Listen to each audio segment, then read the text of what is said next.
pratitelji podcasta Tau televizije, srdačno vas pozdravljamo u još jednoj emisiji našega podcasta. U današnjoj emisiji govorit ćemo o umjetnosti, točnije o glazbi. Naš današnji gost je poznati i priznati pijanist, profesor Oliver Kern, koji je inače rođeni Njemac i dolazi iz Njemačke. On je ujedno i ambasador Masterclass-a ARDEA koji se održava ovdje u Čapljini i u četvrtak će imati koncert, završni koncert svojih polaznika ovdje u crkvi Svetog Franje Asiškog u Čapljini. S obzirom da je gospodin Kern Njemac, evo mi ćemo ovaj intervju, odnosno ovaj podcast uraditi na engleskom jeziku, ali ja vjerujem da ćete vi razumjeti ono o čemu mi budemo danas govorili. So, Professor Kern, thank you for being here and welcome to Čapljina. Thank you very much. I'm happy and honored to be here. Okay. So we talked, you haven't been here for 3 years because of the corona, and now you are again here in Čapljina. Do you like to be here? How is it feels to be in Čapljina again? I will quote myself what I was telling yesterday in the recital. It's good to be home again. Okay. So when I came first here 2018, I was just curious because I've never been this part of Europe.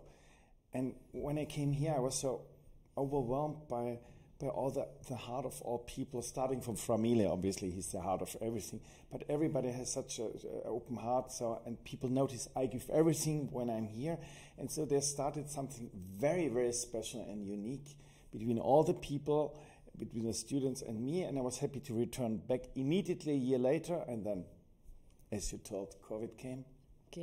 And then we had to wait for 3 years, and now finally you are here. I'm back here, and I'm happy to be here, really. We are happy also that you came back here in Čapljina and that you feel Čapljina like your maybe another home.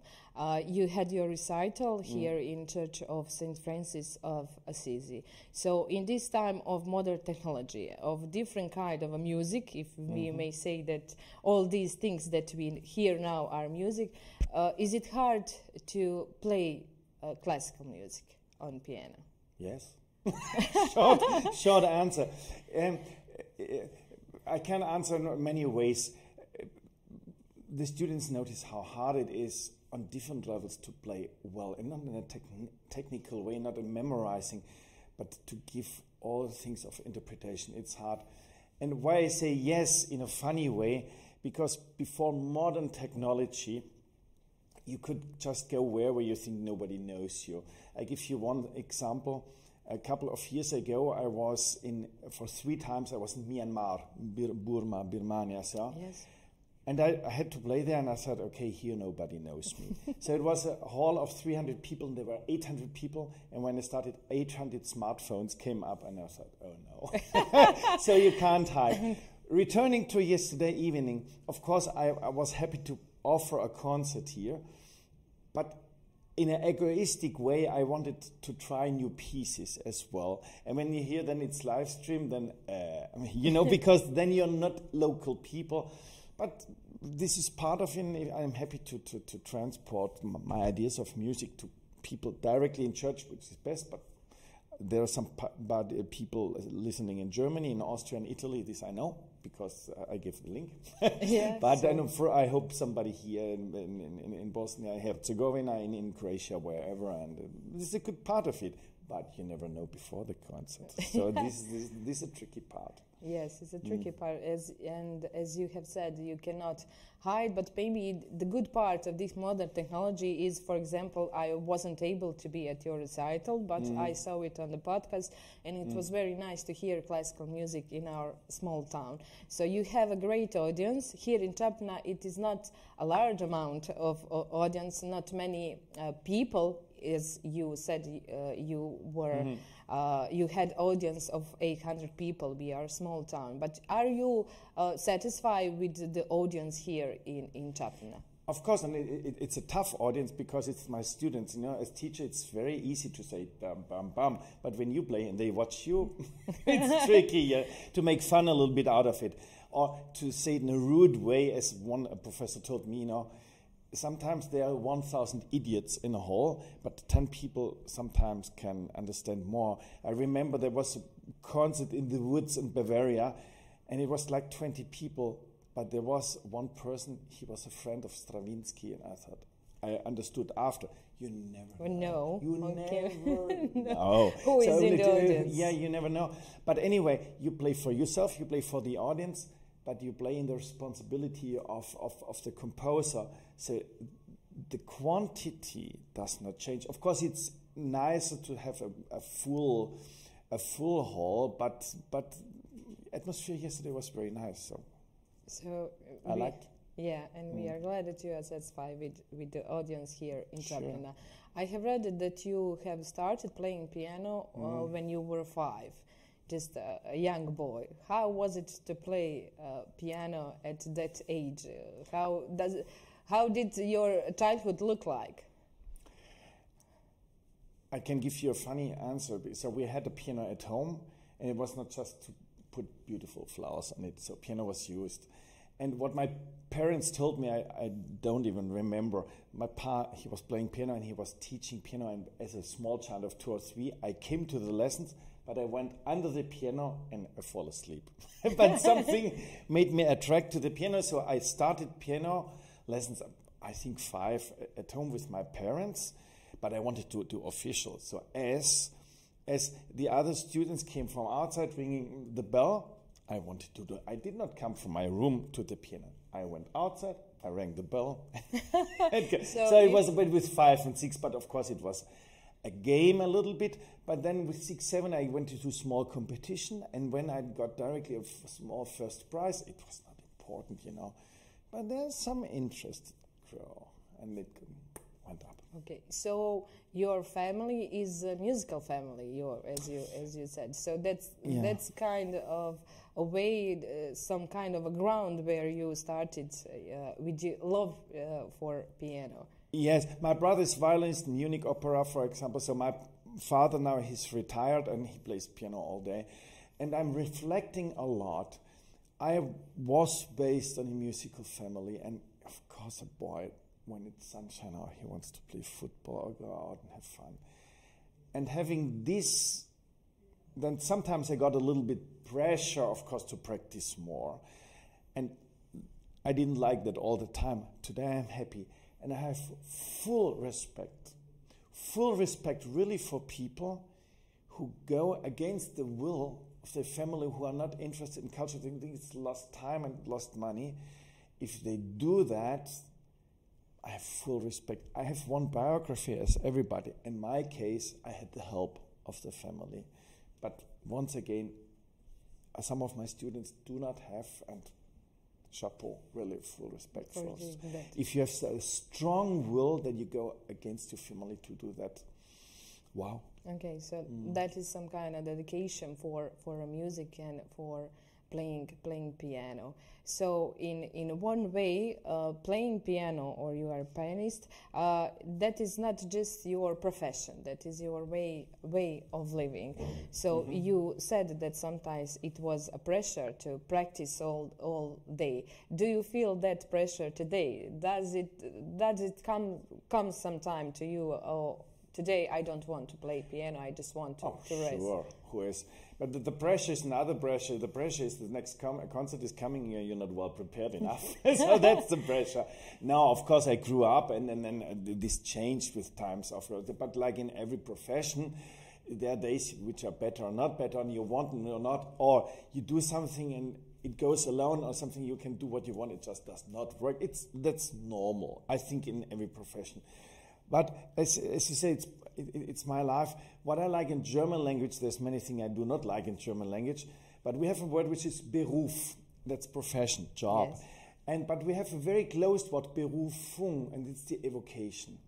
So when you really make out of your job, which I hate this term, something you really have to do, of course it's good to earn money with that, but you would do it anyway. So your hobby became this profession. You can't ask more. And then you are a rich person independently of bank account. Of course, we need to eat, we need to pay rent. This is normal. But once again, full respect to people who have to eat their families to do a job they hate. I couldn't be happy. So I'm happy in what I'm doing. I like music. I like to perform. I like to travel. You see? Yeah. This is And the you answer. like to teach. I like to teach because I like music. First, it's a responsibility, what I get from my professors. Next generation, I have to give to the next generation. But there's a very egoistic aspect of teaching, because the pieces are so big, will never be good enough. And by teaching, I still learn some detail about psychology, about problems which people have, about the piece. There were some details even now in the last 2 days. They were all pieces I knew, but still I discovered a new thing. So there's a very egoistic aspect in teaching. But of course I love teaching and full. So I just come here and you see I'm tired and whatever.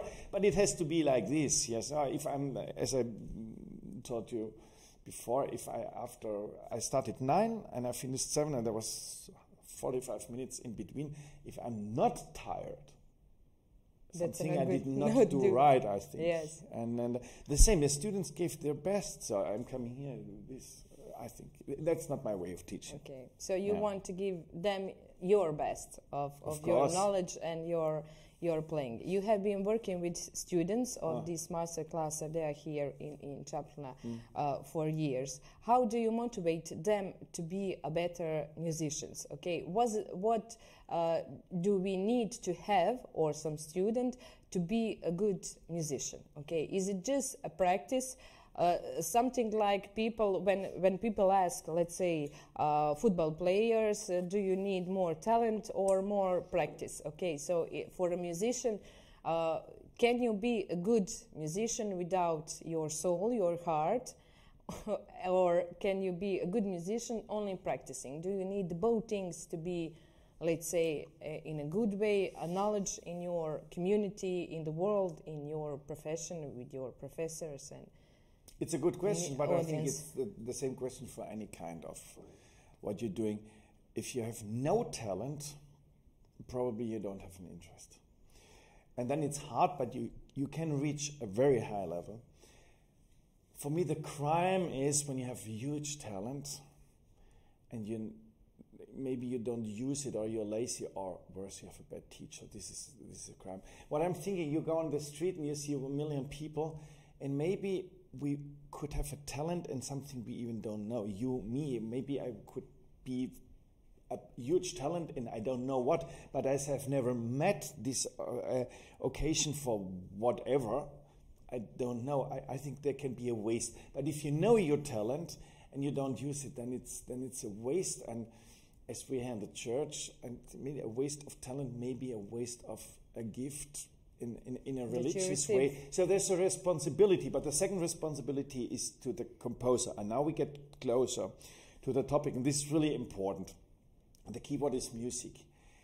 Of course, in a competition, whatever, you try to give your best. But the misunderstanding is when people use the piece to show how good they are. You have to show how good the piece is. Yeah. And if you understand this difference, you have done a lot. And sometimes with modest, honest people, it's not a problem. It's just because, oh no, I have masterclass or competition or exam, I have to play good, this is okay. But people who do this for effect, this is for me a real problem. I get allergy. Something, yeah. Of course, in a Rachmaninoff and Liszt and Tchaikovsky and Beethoven, whatever, there's a lot of, can be effect, but it's not cheap. And still you have to do the effect in the sense, look how good the piece is, not look how good I am. Because I had a big fight last week. I was in Italy, and there was one candidate out in first round, and he told me, I said, I don't understand, I'm so good. I said, what? And I told him, no, I'm good. You can't do anything. So why do you come for competition if you're anything way? Because I'm a student. I'm older student than the girls and the boys, but I will need my whole life to understand as much as I can from the music, the composer's bed. And each time on stage, each time when I'm teaching, each time when I go to bed, I think maybe this composer's watching down. And I think, are you okay with what I'm saying? If somebody comes to me, but I'm so good, I think there's a serious problem. Yeah. Yeah. So I think to be modest in front of what is bigger than you, the piece, is the first thing. And then you tell your story with the piece. It's not this one truth. don't use your heart for studio or my heart. You have to find your own way. But when you do this, and this for people without talent, they have still brain and they have still heart. And if they are able to put this in the finger like a car, you touch with the car only with the tires, the ground. Yeah. And if you're able to do that without talent, but with heart and brain, you can do a lot. Yeah, it's some kind of a masterpiece. Okay, so you are still learning as you are a professor, well-known professor. You got a lot of rewards for your profession, for your recitals and performance. But I always wanted to ask a professional musicians one question. We all have heard for Beethoven, for Mozart, Bach, and these are composers whose music is alive still today. And they died so many years ago. What is the beauty of their music? Why do we not have today, let's say, some new Beethoven, some new Bach, Mozart, or do we have it but we don't know? I would like to be able to answer this question. I am not. But it's a phenomenon of all times that we do not understand what's going on now. Because now we know how incredible Bach, Beethoven, Chopin is. In those times we must not forget it was a scandal when Beethoven wrote 3rd Symphony, Eroica, because it was too long. 9th Symphony, a choir and the symphony. Go away. They did think, now we know. Who knows that in 200 years we say this composer living now is forever. He knows we're not able. It's like when somebody dies when he is alive, not after he's dead. Oh, he was. I know that. We are all like that, but it's a difficult question to be asked. But what is so great about the music? Because it's perfect in many things, in structure, in idea, what they do with the motives. You cannot believe that a human being is possible, and there's many possibilities of interpretation. I want to switch it over to popular music. There are fantastic songs in popular music. But there's one difference. And the great ones are those, they go down to a basement and they do music because they want to do. I don't like heavy metal or whatever. But when they feel to do that and they want to do it because of music and then they have success, usually it's good. Whoever it was, Nirvana, Queen, Prince, whatever, they wanted to do music. But when you have, a boy group, there's a blonde, handsome guy, a black one, they have all muscles, and then have one piece they don't know anything about. It was written for them, and they do $1 million. Oh, we have success, and then they change one harmony in 3 words, and the same again. I cancelled. But the interesting things, after 5 years, nobody knows for them. Nobody knows. And songs of Prince, Queen, Dire Straits, Pink Floyd, for example. You may not like the style, this bombast rock, but they really made art, if you like or not. And this I have full respect for them. Sting or David Bowie. Some of the songs I hate, but some of them were great. After they made an exhibition of what he did with the text, his stage appearance, he was a genius. He was intellectual. He was everything. Of course, he was crazy, but was Beethoven less crazy? Yeah, in his own way, he was crazy to do music in that time, and for his own will and for his own heart, let's say. That's maybe the reason why all these classical composers and also these popular composers, their music is still alive because they haven't done it for money, but they done it for something bigger. And of course, they take the money if they do it, if not. But you don't do it initially for that. Okay, so the main goal wasn't money, so that's the reason I want to say that. So if you it is sometimes difficult to explain someone why classic music is so important for human being in general, because in my opinion classical music has some kind of a spiritual. in itself. So it is not just the music, it is something that is bigger. It is something that is above the notes and and the list that you play. What is maybe the main difference, if you want to explain to somebody the main difference between, let's say, classical music and popular music, even though today popular music is not popular music that we have listened in 70s and 90s, even in 2000. So where is the main difference? Okay, structure, but for you, in your opinion, where is the most seen? It's difficult to judge. In the moment you want to do it, it means you have a desire of expression, and then I don't see any difference. Of course, a real composer, you know, there's a knowledge of philosophy, of story, of literature, of art in it, which makes it a little bit more. But in the moment you're a musician and you do drum set or whatever, I don't see. That would be very arrogant to say that. I do not see. I see the difference what I told you before. Like, let's design a boy group or a girl group or whatever. There I see a difference. But not if somebody has the desire, if you express yourself in classical music, in jazz music, in popular music, everything is welcome. Everything is welcome. If you sing at home with your family, everything is welcome. I would make it a little bit wider, the complete culture, because I think, you know, I don't want to talk about politics, but if you switch on the TV, the guys who are deciding our world, they're all super intelligent. But the dangerous guys are the intelligent who do not have a lot of culture. Yes. I don't want to say more. Yeah, so in whatever part of the world. And I think what the culture makes us human. And this thing of expression helps us. I'm not a political person, no part of the world, not Germany, not everywhere. But what is music is human. And somebody, why do you go to China with this and that? I don't, exactly. I don't teach for political things. I teach the human part of the music, human aspects, religious aspects, if there are like in Bach. And that founds you in this, educates you as a person. We don't need more, but maybe we don't need less. And this is so important as culture, but you can find that as well from jazz music. Where does jazz music come from? Or blues? From suffering. From people, you know, yes. It's a strong form of expression. Is classical music better than jazz? I cannot say. Okay. I'm more expert in classical music for sure.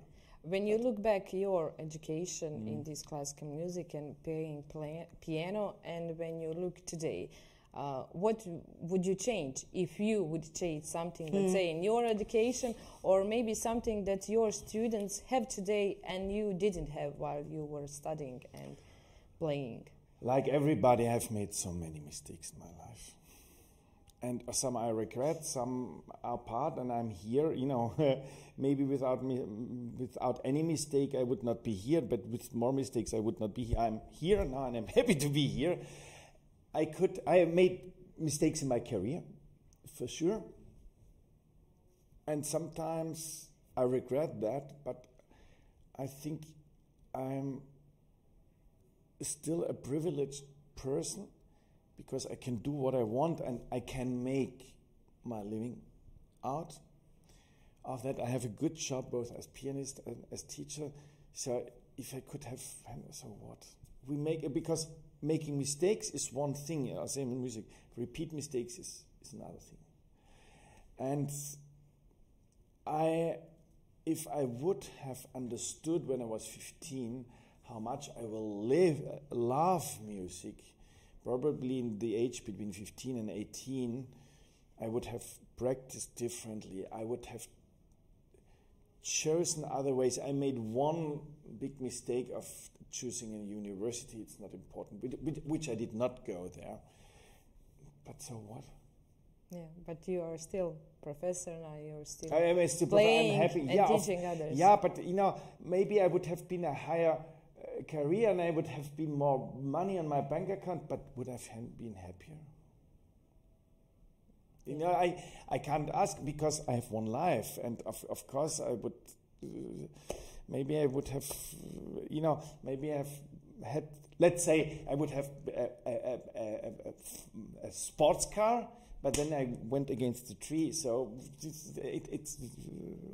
it doesn't make sense to answer. But I have made mistake privately. I've made mistake in my thinking, but I'm love what I do, and then this talks with Familia when he's just crazy, you know? and you know, because he's the one who loves the moment. I'm living, and that's one of my mistakes. I'm living too much in past and too much in future. Okay, dreaming backwards, that's one of my mistakes. And sometimes I forget living on my own. But when I teach or when I play, I'm living on my own. But my is one of my, very privately, of my things. But it's like I am. And once again, I'm happy to be here. So. Yeah. So God has a path for each one of us, and we are not here just to be, but to have some sense and to be and live for others. As a community, Čapljina is a small town, but luckily we have, let's say, Masterclass ARDEA. We have a lot of concerts here in Church of St. Francis during the whole year, especially in this time. But as a community, how can we make classical music closer to these younger generation, even let's say to children like 5, 6, 7 years old? We have here musical primary school, or in Mostar we have musical high school. But in one way, how can we educate kids that listen classical music is something that should be done? This is a problem we have all over the world. We have that in Germany, and when you go to Asia, they do that much more than we do, which is on first glance good. The problem is that very often many listen to classical music and do it, but not for the desire of expression, but for the wish of making career. And this, of course, can be a good thing, but when it's just career, when you have this money-making in sense, of course, you have to prepare future. Then there's a certain danger. I think you all understand what I mean. Yes. But we have the same problem, and I think the love to music, and then the music is not stress and difficult for fingers, but it's an expression, and this can do a 6-year-old child as well, to play, of course, in a simpler, not so philosophical way, to express a motive, tayam, happy order, tayam, sad. A kid is able to do that, and all the music is made out of those moments. I'm teaching nothing else, a little bit more sophisticated, maybe with adults, pieces and students. But when you understand this, and that the piece has a sense, a story to be told, everybody can do that, of course. And this is like, we don't need only good university teachers. That's too late. We need the good teachers at primary school. And for piano, it's the same. But here, you have one thing is so open. Everybody whom I met has an open heart. Everybody. So you have the best possibility. So we have a good start. Yeah, absolutely. You know, and for me to be here is home because I like to be so here. But I come from a town which is exactly the same size like Čapljina. So it's a little bit. And the funny thing is, as many people for him seem to work in Germany, the number plates, it's even from my small town. So this is like, wow. I don't know these people, but so there's something very, very special here. Some special connection, even in that way, with your hometown. And the lighthouse, of course, is Familia, to say that. Well, he is special. He is initiator of this idea of ARDEA and everything else, including this podcast out TV, but he doesn't like when we speak about him in that way. He likes to stay modest. So on Thursday you are having your final concert with your students. How do you prepare them for this concert? Oh, you know, we are still at the beginning, so everybody can play for me in lesson what he wants. Of course, then I need to do a research what is best for everybody, first individually. But then, of course, we should find a plan for a concert which is just not a patchwork, but is a certain sense. But still, I offer everybody to bring to me what he wants, but like tomorrow I start to concentrate a little bit more on those. And of course, then these pieces I have to dig in a little bit more normal. But right now, we're still in the moment everybody can bring what he wants.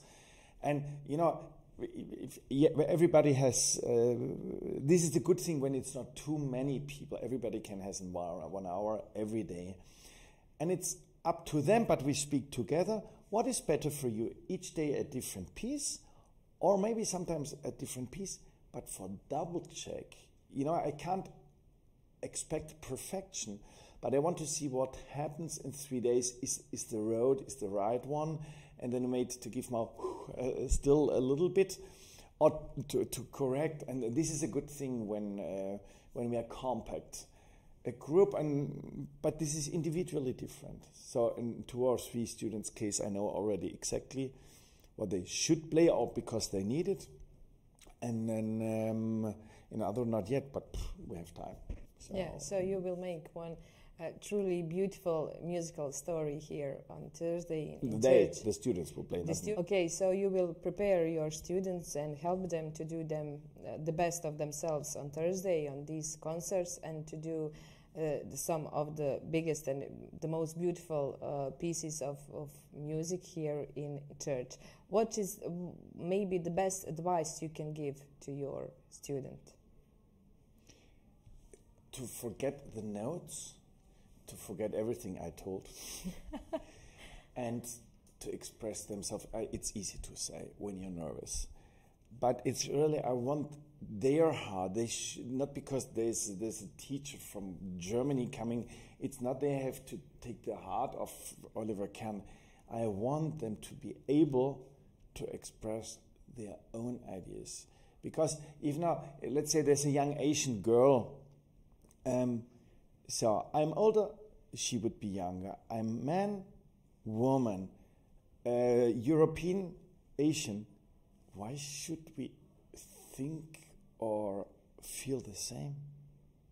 That would be boring, because if we put that with one possibility of expression, then we need one pianist in the world, the rest goes to I don't know where, seaside, and have holidays. This is the nice thing. There's usually more than one possibility of seeing a truth, and a very personalized one, because music is life, and everybody has another life experience due to biography in a professional and private way, and because of traditions. But this is the fantastic thing about music. And what I like to advise, not to show you practice well, but to tell your story about the piece. And it's normal not to be perfect, but to try that, to tell your own story of what you think the composer wanted. True music. It's easy to talk. It's much more difficult to do, but that it should be the goal. Okay, well, these theory things are the start for doing that in practice. So I suppose that your students are aware of that, and they are very thankful for having you as a professor here in Čapljina. So all these different backgrounds make a different kind, maybe, of the same music, but each one of them in their own way. At the end of this podcast, I want to thank you once again for being here in Čapljina, for being such a great professors, for these students who are at Masterclass ARDEA, for your beautiful recital here in church, and I hope that you will also enjoy listening your students on Thursday here in Church St. Francis of Assisi. Maybe for the end, some kind of a message for all these young people who would like to have music as the way of living, not only Beruf, but Berufung, meaning the way of living. Well, first of all, thank you for inviting me. And well, the message I think I made kind of clear before. It's really see a music piece not just at a technical manual challenge, but really that it's a manner of expressing yourself. Some people paint and they express. Some people write. They just diary or whatever, not just publish books. And playing music is not to show I can play this piece, but you express yourself. Plus, the working on it is a huge combination of many things, of order in your brain, of coordination, and this helps you even for mathematics. My father was mathematics and music teacher. I was in school specialized in mathematics and music. So even if you do not become a professional, this combination of order of how to approach the work and the piano, I can't tell the detail now, and express yourself will make you rich and whatever kind of age and whatever kind of professionality. And if you will do that professionally or not, it will make you rich and your environment. You have, by the way, a fantastic singing background here in Čapljina. I'm still moved by what happened 4 years ago, that they were singing for me. It was fantastic. Keep on going this heritage and do music, because you all have a big heart here. Thank you. Voila. Thank you for all this that you have said in this podcast, and we hope to see you again another year. I hope as well. The next year that you will be also here in Čapljina, in your another home, as you have, as you have said. Yeah. Okay, thank you. Dragi pratitelji podcasta Tao televizije, vama srdačno zahvaljujemo na pozornosti i što ste bili i ovaj put s nama. Ja vjerujem kako ste mnogo toga lijepog i poučnog čuli od profesora Olivera Kerna, koji je evo ovdje jedan od mentora na masterclassu ARDEA koji se održava ovdje u sklopu Centra za kulturu Akademija. Njihov završni koncert moći ćete poslušati u četvrtak u crkvi Svetog Franja Asiškog ovdje u Čapljini. Kao što smo rekli, glazba nije samo učenje, glazba je puno više od toga. Biti glazbenik znači prenijeti neku svoju emociju, onaj dar koji vam je Bog dao da podijelite to s drugima i prenesete tu emociju i na druge. Hvala vam i do sljedećeg susreta. Srdačan pozdrav.